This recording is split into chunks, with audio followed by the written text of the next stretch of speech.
Brother Winching, Sister Gima, mga kapatid na nandyan, punta muna tayo dito kasi mag-kursing tayo.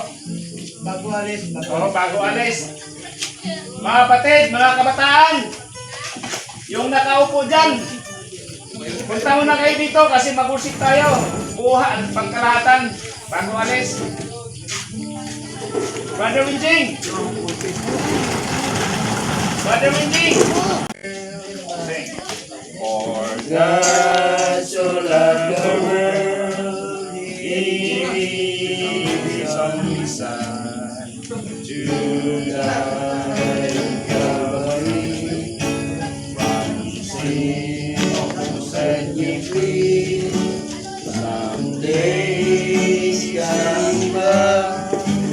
What glory that will be! Wonderful is God. Okay, para po sa ating opening song, ating awitin ang page 6 kay Sister Batsinela. So tayo po'y tumayo para sa ating opening sing.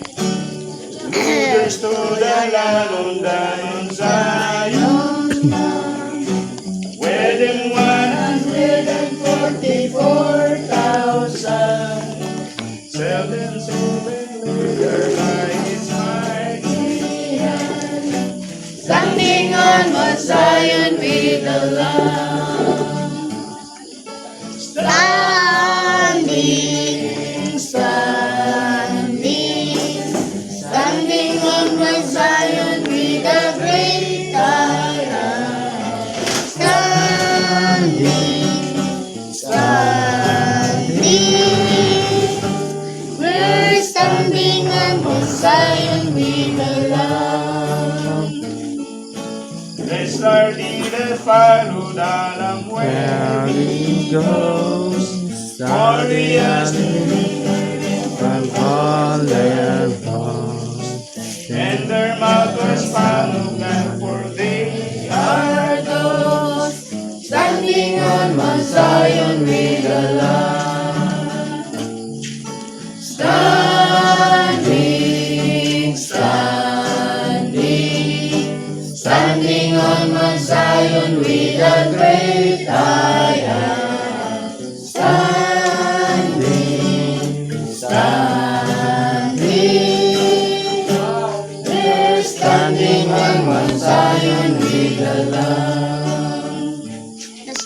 they started to sing a song before God's throne. There's no one greater as the man alone. They're the first fruit of the Lord, they are His own. Standing on Mount Zion with the Lamb. Standing, standing, standing on Mount Zion with the great I am. Standing, standing,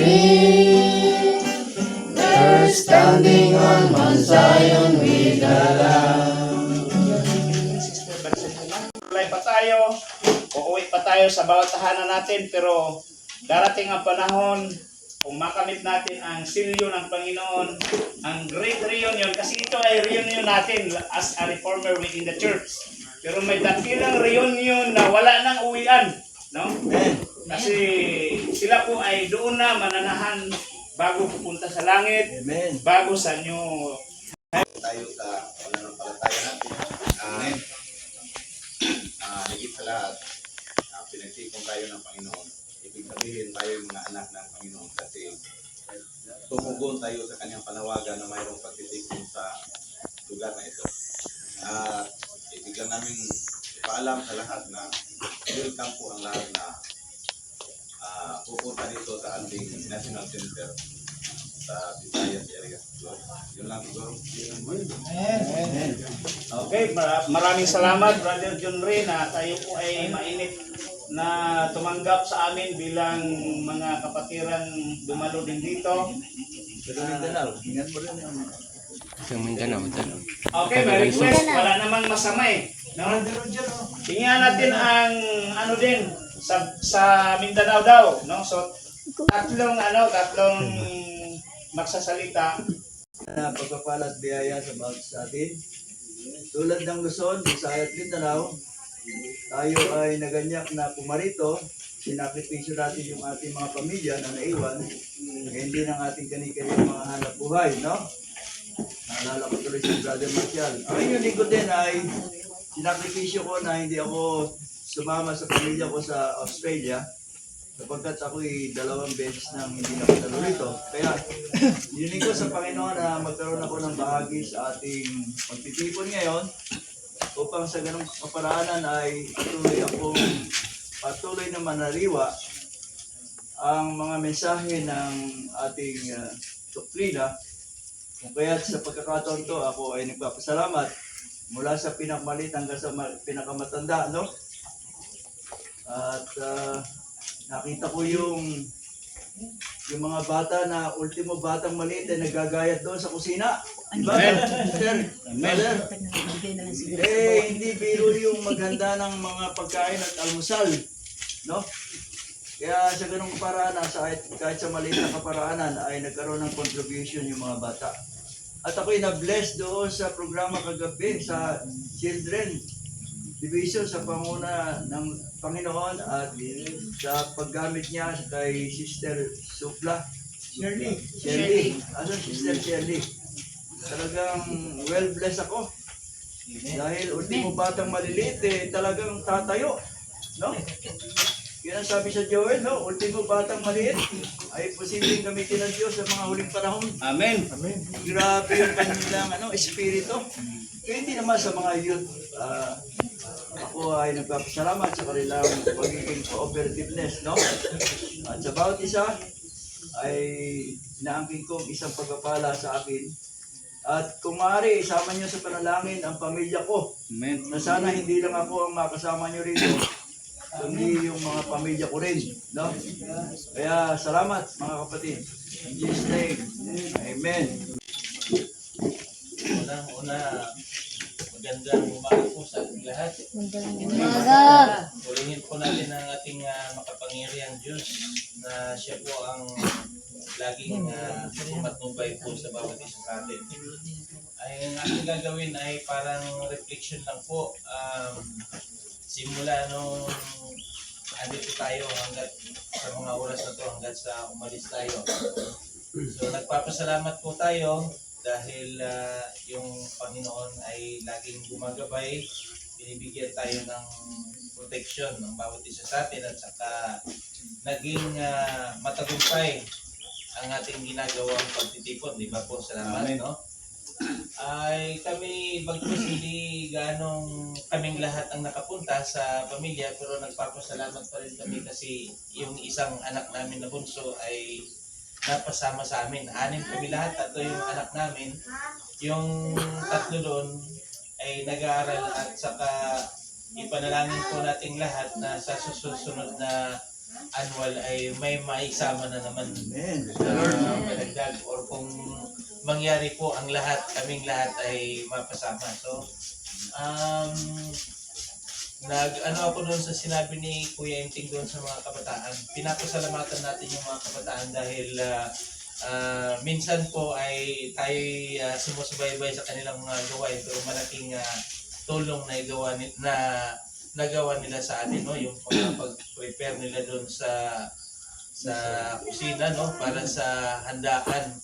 Malaki ang kanilang naiambag at nagpapasalamat tayo sa kanila, no? Bagkus hindi natin sila napagbigyan nung araw na gusto sila pumunta doon sa dagat, alam naman natin na naiintindihan din nila. Ako ay nagpapasalamat na wala akong nakitang walang violent reaction, hindi sila nagmumurmur. Ito'y totoo. Ako yung sinusubaybayan ko kung mayroon bang bata na ganon-ganon ba mag-murmur. Wala naman. Kaya maraming salamat mga bata sa pakikinig sa mga payo ng mga magulang. At ngayon ay mapagbibigyan kayo, di ba? Amen. Mapagbibigyan kayo. So, para naman sa host natin ay maraming salamat sa paghahanda. Noon, pag mayroon tayong annual dito, pag umuulan, yung mga putik ay parang sa makapal. Pero ngayon, medyo na-minimize na dahil yung plaza natin, mayroon ng damo. At saka sa susunod, wag yung doon medyo nanipisan nila, parang kinukurti nila pero medyo nanipis. Sa susunod, wag niyong masyadong nipisan, no? Para yung, at saka dyan, no? Maganda na yung kasi noon walang damo. Ngayon, meron na kaya na-minimize yung mga putik natin. So, maraming salamat sa paghahanda. Siguro, para sa mas improve pa Oo. Siguro yung mga BOT, pag siguro mga 3 months or 2 months before, siguro i-mandate nila yung doon sa ginga. yung sa kalsada. At Madulas eh. yung mga damo dyan ay makuha yan at yung makita yung mga tanim ninyo natin, no? Yung mga niyog, yung mga prutas pa dyan. At saka malaya tayong dyan, pumunta dyan sa vicinity. Sa vicinity. Malaya tayo kasi Brother Abid. walang mga damo. Mag-ano pa dito. So sa mga pagbiyahe natin dito, maraming salamat po na ang bawat isa sa atin na protected at saka hindi natin inaasahan na mag-isa lang ni Brandon Marshall rating siya dito na wala gumagana siya na. So nakita po natin na mayroon po siyang desire na makasama Welcome, brother. It is my salvation. Yeah.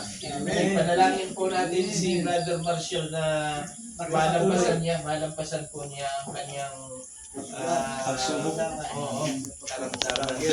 Mahal ka namin, Brother Marshall. Gusto ka namin amuhin, gusto ka namin kaibigan ng lahat namin. To God be the glory. Thank you, brothers and sisters. So, sa pag-uwi po natin, manalangin po tayo ng lubusan sa Panginoon natin na makarating po tayo na masaya sa ating kanya-kanyang pamamahay. At saka iparinig ko lang sa inyo, isa sa mga baguhan, pero aktibo naman sa gawain. Kung mangyari po sana, ay doon tayo sa Luzon. Kahit marami dito yung annual, pero paminsan-minsan, doon daw tayo sa Luzon para makapunta raw dahil. Pero mas marami dito raw, sabi niya. Siya walang problema, marami sa Visayas kasi itong center natin. Pero paminsan-minsan naman, doon tayo sa Luzon. Tapos kung sa Mindanao tayo, doon po daw tayo sa Zamboanga. Meron pang taga Zamboanga dito. Taga Zamboanga. Pag sa Mindanao daw tayo, doon tayo sa Zamboanga. Mga kapatid, may bata, matanda, dalaga, lahat ay involved po dito, no, kasama. So, may tinatawag na child preacher. So, kahapon, nakita na natin ang development, no? Nakita natin. So, ating ipatuloy, no? So, salamat sa mga leaders, Sister Shirley, sa mga lahat na kasamahan niya, lahat na Sister Crystal, mga youth, no? So, lahat sa atin magpagamit po tayo. So, dahil worship man ito mga kapatid, hindi natin may pasalita yung lahat. So, ngayon isunod na natin ang special song, ang Okay, may tumahas na kamay, Sister. Sinabi mo kasi special song. Sing song si Sister Mary Ann, din ang closing prayer si Brother Roel at si Brother Glenn. Ating dalawang prayer natin, si Brother Roel at si Brother Glenn. Then ang magbigay ng message si Brother Ricky. Tatlong ministers po natin. Kasi wala na si Brother Glenn. Charlie, baga po sito ng oras. Okay, so wag lang natin habaan masyado, Brother Ricky. Nagsilang. Sige, si Sir Brother Marshall, ating ibigay po sa kanya po ang panahon. Kanta. Maraming salamat sa Panginoon na kayo ay nakasama at ating ibigay din ang ating buhay sa Kanya. Amen. Baka may